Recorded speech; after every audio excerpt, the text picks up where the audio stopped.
একটি ডিম ও কাঁচা আলু দিয়ে দারুণ স্বাদের এই রেসিপিটা বাড়িতে বানিয়ে দেখতে পারেন। ছোট থেকে বড় যে কেউ খুবই পছন্দ করবে। বানানোর জন্য খুব বেশি উপকরণ বা সময়ের প্রয়োজন পড়বে না।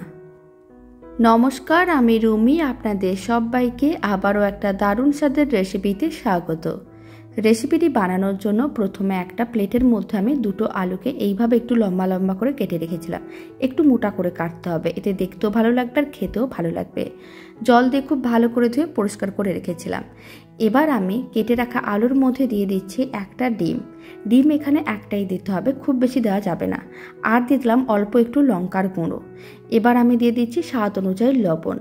আর লবণটা খুবই কম করে দিতে হবে, বেশি করে লবণ দেওয়া যাবে না। এবার আমি অল্প একটু দিয়ে দিলাম গোলমরিচের গুঁড়ো।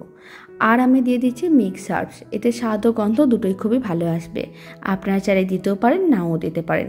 এবার আমি কিছুটা পরিমাণ নুডলসের মশলা দিয়ে দিচ্ছি। আপনারা যে কোনো ধরনের নুডলসের মশলা দিতে পারেন। আর আমি দিয়ে দিচ্ছি 3 চামচের মতন অ্যারারুট। অ্যারারুটের জায়গায় আপনারা কর্নফ্লাওয়ারও দিতে পারেন। কর্নফ্লাওয়ার বা অ্যারারুট কোনো একটা দিলেই হবে। এখন সমস্ত কিছু একসঙ্গে খুব ভালো করে মিশিয়ে নিতে হবে। আর এইভাবে একটু শুকনো শুকনো করে মিশিয়ে নিতে হবে। সমস্ত কিছু খুব ভালো করে মেশানো হয়ে গেছে। এবার এক সাইডে রেখে দিচ্ছি। ফ্রাইং প্যানে কিছুটা পরিমাণ তেল গরম করে নিয়েছিলাম।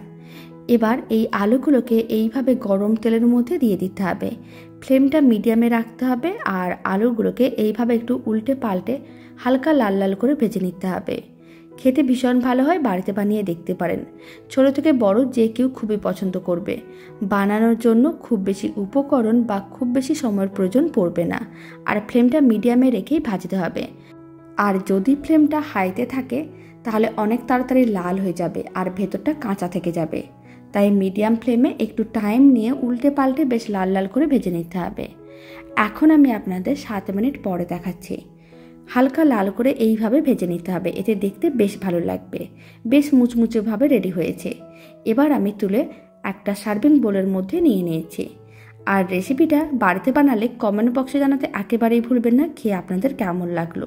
ওপরটা বেশ মুচমুচে হয় আর ভেতরের আলুটাও খুব সুন্দরভাবে সেদ্ধ হয়ে যায়। রেসিপিটা ভালো লেগে থাকলে আপনারা যদি ফেসবুক থেকে রেসিপিটা দেখছেন, পেজটিকে ফলো করে নেওয়ার অনুরোধ রইল।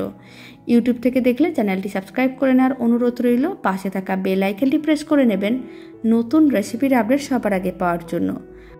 আর রেসিপিটি বানানোর জন্য খুব বেশি উপকরণ বা খুব বেশি সময়ের প্রয়োজন পড়বে না। আর খেতে ভীষণ ভালো হয়। ছোট থেকে বড় যে কেউ খুবই পছন্দ করবে। তো চলুন, ভিডিওটা আমি এখানে শেষ করছি। আপনারা সবাই ভালো থাকবেন, সুস্থ থাকবেন। আপনাদের সঙ্গে আবার নতুন রেসিপি নিয়ে দেখা হচ্ছে।